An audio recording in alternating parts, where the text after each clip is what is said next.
ሰላም እንዴት ናችሁ? እስቲ ያስቡት። አንዲት ቃል ብቻ እንዴት ነው ቤተ ክርስቲያንን ለሁለት ከፍላ ለሺህ ዓመታት የዘለቀ መለያየትን የፈጠረችው? በጣም የሚገርም ነው አይደል? ዛሬ እንግዲህ ስለ መንፈስ ቅዱስ ማንነት በተነሳውና እውነት ለመናገር ታሪክን በቀየረው በዚህ ጥልቅ ክርክር ውስጥ አብረን እንገባለን። እንግዲህ የክርክሩ ሁሉ መነሻ የዚህ ትንታኔያችን ማዕከል የሆነው ጥያቄ ይሄ ነው። መንፈስ ቅዱስ ፍጹም አምላክ ነው? በጣም መሰረታዊ ጥያቄ ይመስላል። ግን ይህ ጥያቄ ለምንና እንዴት ነው ይህን ያህል ትልቅ መለያየትን ሊፈጥር የቻለው? እስቲ አብረን እንመርምር። እሺ፣ ወደ ታሪካዊው ውዝግብ ከመግባታችን በፊት ግን መጀመሪያ መሰረቱን በደንብ መጠል አለብን። መጽሐፍ ቅዱስ ራሱ ስለ መንፈስ ቅዱስ አምላክነት ምን ይላል? እስቲ ቅዱሳት መጻሕፍት የሚያቀርቧቸውን ማስረጃዎች አንድ ባንደኛቸው። ያው የሥነ መለኮት ሊቃውንት የመንፈስ ቅዱስን አምላክነት ሲያስረዱ በዋናኝነት በሦስት ጠንካራ የመጽሐፍ ቅዱስ ምሰሶች ላይ ይደገፋሉ። እነዚህም የመጀመሪያው መለኮታዊ ባህሪያቱ ናቸው፣ ሁለተኛው መለኮታዊ ድርጊቶቹ እና ሦስተኛው ደግሞ መለኮታዊ እኩልነቱ ናቸው። እስቲ እያንዳንዳቸውን በጥልቀት እንመልከት። እሺ፣ በመጀመሪያ መለኮታዊ ባህሪያትን እንመልከት። መጽሐፍ ቅዱስ ምን ይላል? መንፈስ ቅዱስ ለአምላክ ብቻ የሆኑ ባህሪያት አሉት ነው የሚለው። ለምሳሌ ሁሉን አዋቂ ነው ይላል። የእግዚአብሔርን ጥልቅ ሐሳብ እንኳን ሳይቀር ይመረመራል፣ ያውቃል። ሌላው ደግሞ በሁሉም ቦታ ይገኛል፣ ከእርሱ እይታ የሚሰወር ምንም ነገር የለም። እስቲ እናስበው፣ ሁሉን ማወቅና በሁሉም ቦታ መገኘት፣ እነዚህ የአምላክ ብቻ ባህሪያት አይደሉም? እሺ፣ ከባህሪያቱ በተጨማሪ ደግሞ መንፈስ ቅዱስ የሚሰራቸውን ሥራዎች እንመልከት። እነዚህ ተራ ሥራዎች አይደሉም፣ ለአምላክ ብቻ የሚቻሉ ኃያላን ድርጊቶች ናቸው። ለምሳሌ ሰውን ዳግም መውለድ ወይም አዲስ ፍጥረት ማድረግ፣ ይሄ የእግዚአብሔር ሥራ ነው። ጌታ ኢየሱስ ክርስቶስ ያለ ወንድ ዘር እንዲጸነስ ማድረጉ፣ ይሄም ተአምር ነው። ከዛም አልፎ በፍጥረት ሥራ ውስጥ መሳተፉ መጽሐፍ ቅዱስ ላይ ተጠቅሷል። እነዚህ ሁሉ የአምላክ ብቻ ሥራዎች ናቸው። አሁን ደግሞ ምናልባት ከሁሉም በላይ ወሳኙ ነጥብ ላይ ደርሰናል፣ መለኮታዊ እኩልነት። አዲስ ኪዳንን ስንመለከት መንፈስ ቅዱስ ከአብ እና ከወልድ ጋር እኩል መሆኑን የሚያሳዩ ብዙ ማስረጃዎች አሉ። ለምሳሌ መንፈስ ቅዱስን መዋሸት እግዚአብሔርን መዋሸት እንደሆነ ተጽፏል። በጌታችን በኢየሱስ ላይ የሚነገር ስድብ ይቅር ሊባል ይችላል። በመንፈስ ቅዱስ ላይ የሚነገር ስድብ ግን ይቅር አይባልም ተብሏል። ከሁሉም በላይ ደግሞ በጥምቀት ቀመር ውስጥ በአብ በወልድና በመንፈስ ቅዱስ ስም ተብሎ ከአብና ከወልድ ጋር በኩል ደረጃ መቀመጡ እንዲሁም በሐዋርያዊ ብራኬ ውስጥ መካተቱ ይሄ እኩልነቱን በግልጽ የሚያሳይ ነው። እንግዲህ ቅዱሳት መጻሕፍት ይህን ያህል ግልጽ ከሆኑ ጥያቄው ታዲያ ውዝግቡ ከየት መጣ የሚል ነው። ለምንድን ነው ይሄ ሁሉ ነገር በሃይማኖት ቀመር ውስጥ በግልጽ መሰፈር የነበረበት? እዚህ ጋር ነው እንግዲህ ወደ ታሪካዊ ውዝግብ የምንገባው። ነገሩ እንዲህ ነው።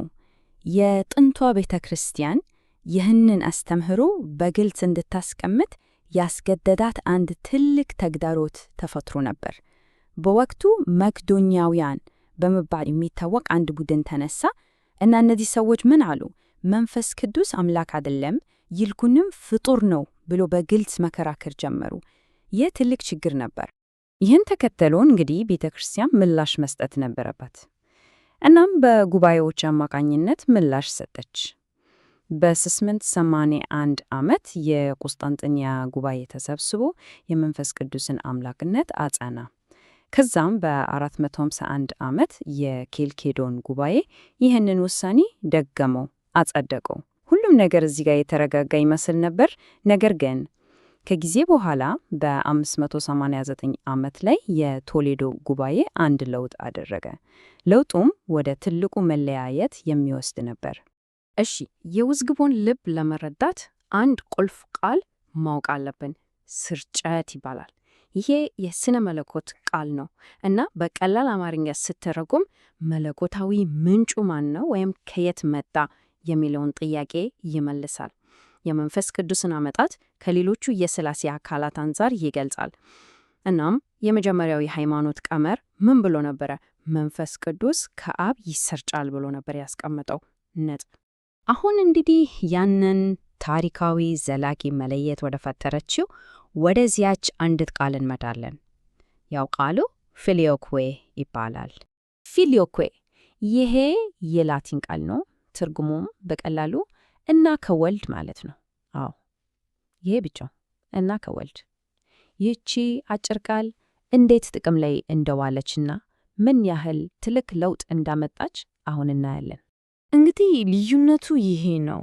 መጀመሪያ ላይ የምስራቋ ቤተ ክርስቲያን የምትከተለው የመጀመሪያው ቀመር መንፈስ ቅዱስ ከአብ ይሰርጻል ይል ነበር፣ ቀላልና ግልጽ። ነገር ግን የምዕራቡ ቤተ ክርስቲያን ያንን የቶሌዶ ጉባኤ ተከትላ እና ከወልድ የምትለዋን ቃል ያው ፊሊዮኩዌ የሚለውን ሐረግ ጨመረችበት። እናም አሁን ቀመሩ ምን ሆነ? ከአብ እና ከወልድ ይሰርጻል የሚል ሆነ። ይሄ ትንሽ የሚመስል ለውጥ በጣም ትልቅ አንድምታ ነበረው። እንግዲህ የሁለቱ ወገኖች መሰረታዊ ምክንያት ይሄ ነበር። የምስራቋ ቤተ ክርስቲያን አንድ ደቂቃ አለች። ይህ ፊሊዮኩዌ የሚለው ጭማሬ አንደኛ በመጀመሪያው ጉባኤ ያልተፈቀደ ለውጥ ነው፣ ሁለተኛ ደግሞ መንፈስ ቅዱስ ሁለት ምንጮች እንዳሉት በማድረግ ደረጃውን ዝቅ ያደርጋል ብላ በጽኑ ተቃወመች።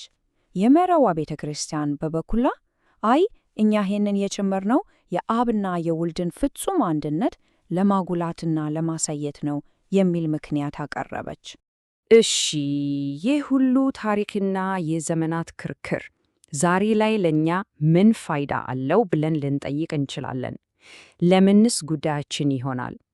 እስቲ እንግዲህ የዚህ ጥንታዊ የሚመስል የሥነ መለኮት ክርክር ዘመናዊ ጠቀሜታውን እንመልከት።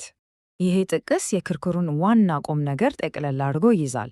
ትምህርተ ሃይማኖቱን በጥልቀት መከታተላችን እውነትን እንድንረዳ ብቻ ሳይሆን በሚገባ እንድንገልጠውም ያስችለናል።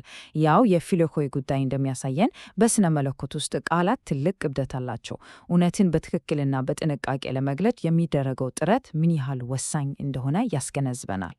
እናም በመጨረሻ ይህ ክርክር ከታሪክ በላይ ነው። እግዚአብሔርን እንዴት እንደምንረዳው የሚፈትነው ነው። ስለ መለኮታዊነት፣ ስለ ዕቁልነት እና በሥላሴ ውስጥ ስላለው ውስጣዊ ግንኙነት ያለንን ግንዛቤ እንድናጣራ ያስገድደናል። አዎ እያንዳንዱ ቃል ትርጉም አለው፣ ለውጥም ያመጣ። በመጠቃለያ እንግዲህ በዚህ ጥያቄ ላይ እናሰላስል። ከ10,000 ዓመታት በፊት በሃይማኖት ቀመር ላይ የተጨመረች አንዲት ቃል ብቻ ዛሬም ድረስ በመላው ዓለም የሚገኙ ክርስቲያኖችን እምነትና ግንኙነት መቀሩቷን የቀጠለችው እንዴት ነው? ይሄ ነገር ቋንቋና አስተምህሮ ታሪክን የመቀየር ምን ያህል ትልቅ ኃይል እንዳላቸው በግልጽ ያሳየናል።